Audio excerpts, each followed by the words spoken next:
You can't stop me now. Can't stop me now.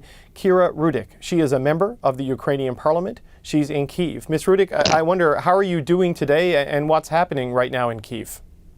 Hello, good evening. Thank you for having me. So I'm doing well. My life has changed a lot since the war started, from being like very normal, very Ukrainian, very American. Now we are at the war state. So what it means for my city is that it's been constantly bombing by the Russian rockets, and we hear the siren about Air Force attacks like 5 to 7 times a day, and during night as well. We have armed ourselves to protect from Russian troops that are coming to Kiev, and we are ready to use them, and we have been training for it. We have sent our children away to the west of the country because it's really dangerous to be in Kiev right now. So this is what is happening, and this is the changes that happened to us overnight. And it's honestly still hard to process. You mentioned civilians are taking up arms, and that includes you. I mean, we've seen the pictures of you with your rifle. I mean, how important is this to the resistance that Russian soldiers have been facing? So first of all, let's be clear. Nobody believed that we will stand up for so long. Every time I'm talking to even the members of various governments, they saying, oh wow, we thought Kyiv would have been taken yesterday. So the Ukrainian people's resistance have been playing a major role in the fact that Putin doesn't have any major victory till right now. So he hasn't been able to take any major Ukrainian city. He has not been able to prove to his citizens why he has started this war. 4,000 Russians have been already killed in Ukraine, and this happened not only because we have such a brave army, but because Ukrainian citizens just decided to bear arms, and they are protecting every inch like this is our last battle, which we all know that could be. I wonder, Ms. Rudik, what your reaction is to the news today that President Zelensky has agreed to talks with the Russians, and they will, in fact, are gathering and may, in fact, be ongoing at the border near Belarus. I mean, what do you take from that development? So I have been talking to our government, and we have discussed it within politicians that we have no doubts or no fake hopes that these negotiations will come to anything. But as a country that is democratic and persists on diplomatic way of resolving conflicts, we had to go. But you see, for the 8 years, we have been in war with Russia on our eastern borders, where they took 2 territories from us.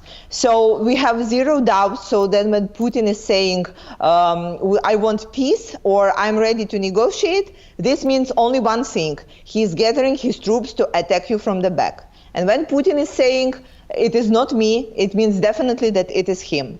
And if Putin says, I intend to figure something out on a mutual benefit, it means I'm trying to screw you, and I will screw you with like a worst possible case.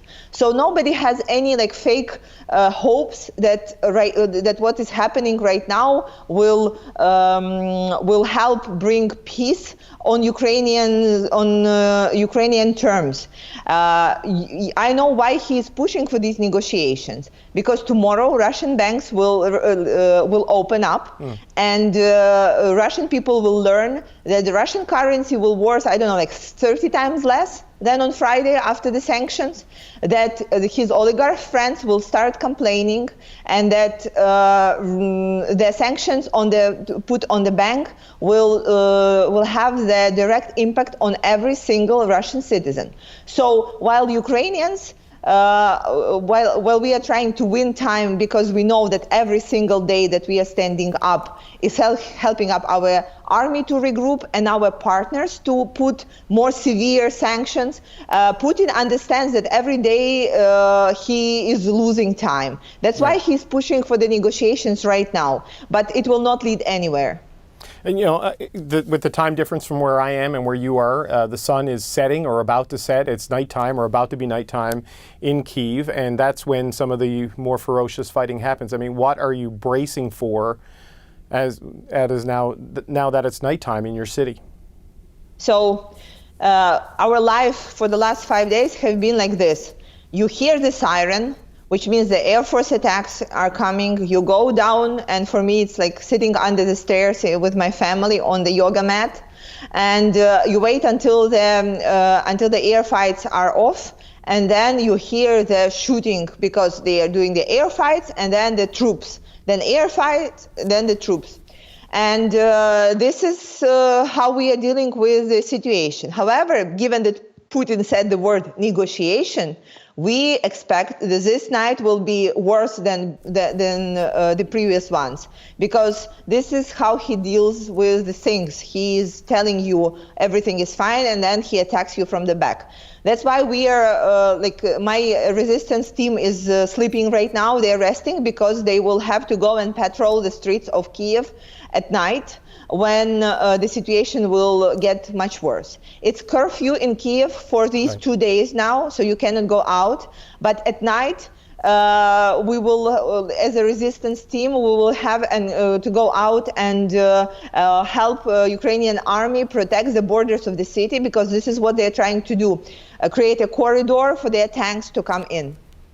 Well, Kira Rudik, thank you so much for your time, and please stay safe and good luck. That's Kira Rudik. She is a member Thank you of so the much. Ukrainian Parliament in Kyiv. Thank you so much.